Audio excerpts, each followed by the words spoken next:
Vote yes on 90.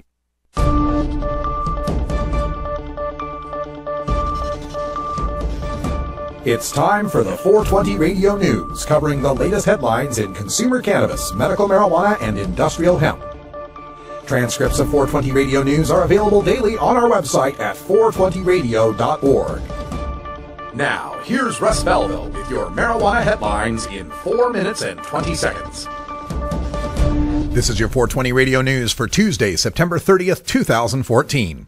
The Colorado Supreme Court heard arguments today in the case of a quadriplegic man named Brandon Coates, who was fired for medical marijuana use by his employer, Dish Network, where he worked as a telephone operator.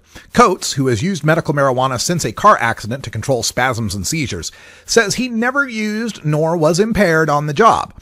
He contends he was fired in 2010 from his job as a Dish Network customer service representative after a cheek swab drug test revealed inactive THC in his system. The debate topic was this: if it isn't illegal to use medical marijuana, does that make it a lawful activity for which employers can't fire you?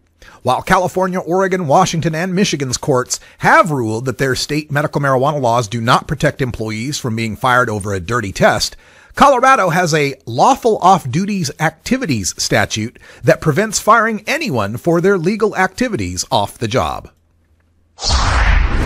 Opponents of marijuana legalization in Oregon kicked off their campaign Monday, standing next to an array of gummy bears, sugary cereal, chocolate bars, and other products that Colorado retailers lace with marijuana and sell over the counter. Mandy Puckett, prevention coordinator who heads the No on 91 campaign, and other opponents argued that their biggest worry with legalized marijuana is that it will eventually be heavily marketed and turned into a product as mainstream as a cold beer on a hot day. Anthony Johnson, the chief sponsor of the Oregon Marijuana Initiative, said opponents are wrong in thinking that illegal pot isn't already being heavily marketed. Quote, "Big marijuana is already here in Oregon, and it's called drug cartels," said Johnson. Measure 91 brings in strict controls and takes it away from the cartels. End quote. Public policy polling conducted a poll that found majorities of Louisiana voters oppose long sentences for marijuana possession. According to the numbers by PPP, 78% of Louisiana residents oppose sentences of longer than 6 months for marijuana possession. 71% oppose life sentences, even for people with prior felonies. Additionally, 2/3 of the people polled acknowledge knowing someone who has been in possession of marijuana. This showed that marijuana possession is common and unremarkable in today's world. The poll also found that among Louisianans, 68% support letting seriously ill patients use medical marijuana, 59% oppose jail time for first-time possession charges, and 34% say they would be more likely to vote for a candidate who opposed marijuana reform. The law decriminalizing the possession of small amounts of marijuana goes into effect tomorrow. Just don't put it in a pot pipe. Starting October 1st, people in Maryland who are caught with 10 grams of marijuana or less in the state will be issued a fine and will not be charged criminally.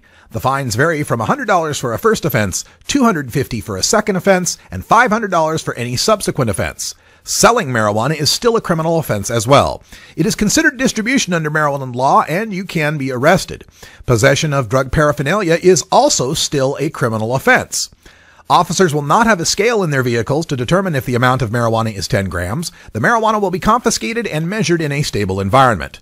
Apparently, marijuana will be taken and offenders released, with tickets or criminal summons forthcoming in the mail. Police are looking for 3 men who pretended briefly to be police officers while they stole medical marijuana plants last week in Winterport, Maine. Surveillance cameras recorded images of the trio in the act.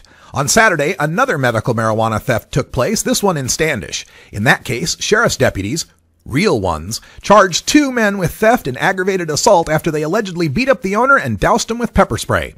In Winterport, the 3 men wore fake police items, including a SWAT-style vest, a hat with police across the front, and a shirt with sheriff written on the front, all of which can be purchased from online retailers, according to Maine State Police. One man pointed what police believe was a semi-automatic handgun. In Standish, 2 men tried to sneak into the outdoor growing area of a medical marijuana provider, but tripped alarms. When they were confronted by the homeowner, they knocked him to the ground and kicked him repeatedly, then sprayed him with pepper spray.